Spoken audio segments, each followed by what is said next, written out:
تاکہ انہیں ان کے اعمال کی جزا دے سکیں، ان کے اعمال کا بدلہ دے سکیں، یعنی ان کو جنت کا وارث بنا سکے، جنتوں میں داخل کر سکے۔ بعض مفسرین نے مردوں کو زندہ کرنے سے مشرکین کو شرک سے نکال کر ایمان میں لانا مراد لیا گیا ہے، یہ بھی ہو سکتا ہے۔ وَنَكْتُبُ مَا قَدَّمُوا، اور اچھے یا برے جو عمل بھی انہوں نے کیے ہم سب لکھ رہے ہیں۔ وَنَكْتُبُ، ہم لکھ رہے ہیں، ما قدموا، جو انہوں نے آگے بھیجا، جو انہوں نے اعمال کیے وہ ہم نے سب اپنے پاس لکھے ہوئے ہیں، محفوظ کیے ہوئے ہیں، یعنی لوح محفوظ میں لکھ رکھے ہیں۔ وَآثَارَهُمْ، آثار اثر کی جمع ہے، اس سے مراد ان کی زندگی میں یا ان کی موت کے بعد دوسرے لوگوں کے وہ اچھے یا برے اعمال ہیں جن کے سبب یہ بنے، اور ان کے کسی قول یا فعل یا ان کی کسی حالت کی وجہ سے دوسرے لوگوں نے وہ اعمال اختیار کیے، یعنی کہ ایسے نیک لوگ جن کو دیکھ کر دوسرے لوگوں نے بھی نیک اعمال کیے، اچھے راستے کو اختیار کیا، جنت کے راستے پر چلے، صراط مستقیم پر چلے، تو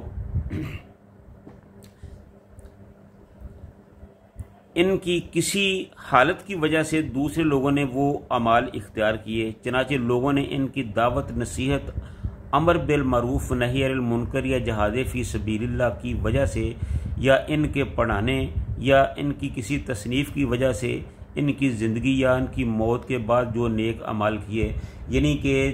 جو کوئی آدمی نیک اعمال کرتا ہے تو ان کی طرف دیکھ کر کوئی اور آدمی نیک اعمال کرتا ہے تو ان کو فائدہ پہنچتا ہے، جو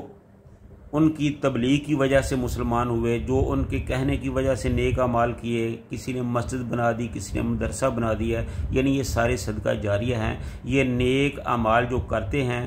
جو لوگ نیک اعمال کرتے ہیں ان کی طرف دیکھ کر دوسرے لوگ بھی جو نیک اعمال کرتے ہیں تو اللہ تعالیٰ ان کو ان کا ضرور اجر دے گا۔ وَاضْرِبْ لَهُم مَثَلًا أَصْحَابَ الْقَرْيَةِ إِذْ جَاءَهَا الْمُرْسَلُونَ، اور ان کے لیے بستی والوں کو بطور مثال بیان کرو جب ان میں بھیجے ہوئے آئے، یعنی جن لوگوں کو ڈرانے کے لیے آپ کو یہ قرآن حکیم دے کر مبعوث کیا گیا، اور جن کے اکثر لوگ کفر پر اصرار کی وجہ سے عذاب کے مستحق بن چکے ہیں، انہیں اس بستی کے لوگوں کا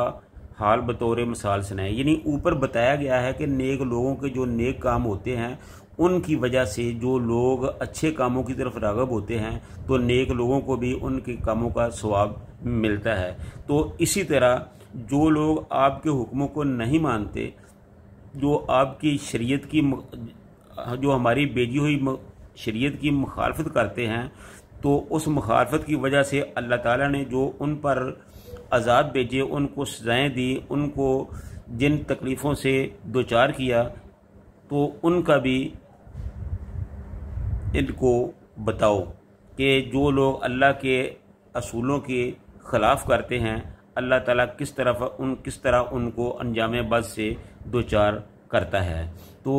یہ اللہ تعالیٰ بتانا چاہتے ہیں کہ جو لوگ اچھے کام کرتے ہیں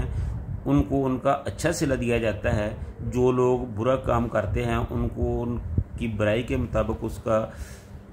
اس کی سزا دی جاتی ہے۔ تو جو یہ ایک بات نوٹ کرنے والی ہے کہ جو آدمی ایک اچھا کام کرتا ہے تو اس اچھے کام کرنے کی وجہ سے کوئی دوسرا آدمی ان کی طرف دیکھ کر اچھا کام کرتا ہے تو پہلے والے کو بھی اس کا باقاعدہ ثواب ملتا ہے، اور جو برا کام کسی کی وجہ سے کرتا ہے تو اس کی وجہ سے اس کو اس کی سزا ملتی ہے۔ تو اس لیے ہمیں چاہیے کہ ہم اللہ تعالیٰ کے بتائے ہوئے طریقے کے مطابق اپنی زندگی کو گزاریں اور ہمیشہ ہی نیکی کا راستہ اختیار کریں، تاکہ ہماری طرف دیکھ کر دوسرے لوگ بھی نیکی کو اختیار کریں اور ان کی ہوئی نیکی کا اجر و ثواب پہلے والے کو بھی مل سکے۔ اللہ تعالی ہم سب کو نیکی والی زندگی اختیار کرنے کی توفیق عطا فرمائے، آمین۔